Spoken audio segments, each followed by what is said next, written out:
Hey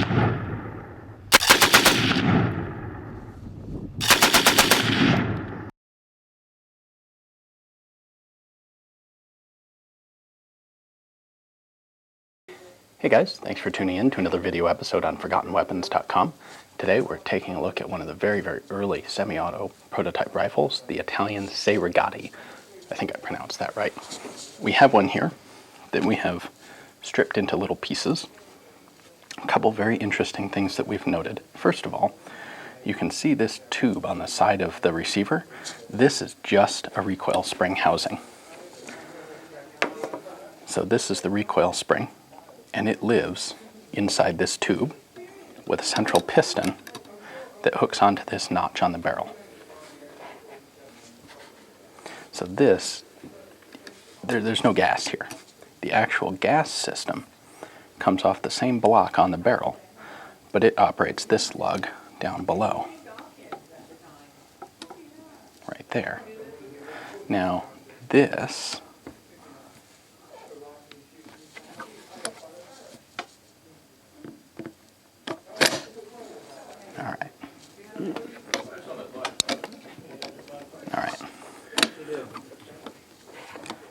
So this, the barrel's fully locked, closed now. When you fire, this block pushes on this tube, which is connected to the bolt handle, which is connected to the bolt itself.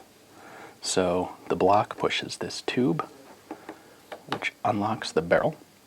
Now in some of the British semi-auto bolt action conversions, there was a cammed plate on the outside here to operate the bolt handle up and down. What the Italians did was cut a helical groove into the bolt, or a track into the bolt. So we have a lug here on the side, and that runs in this track.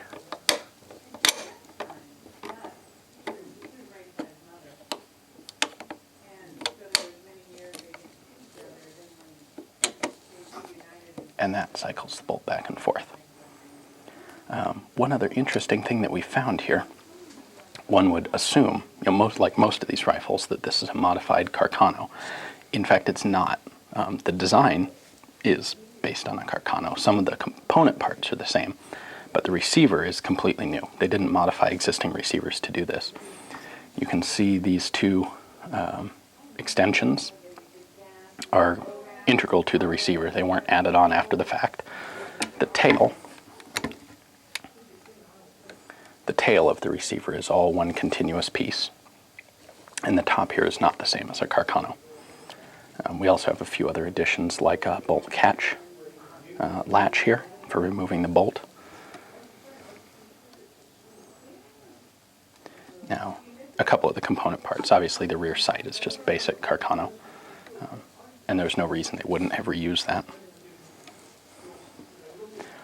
The magazine this is not detachable. This is fixed in the lower housing of the gun. But it is an independent unit.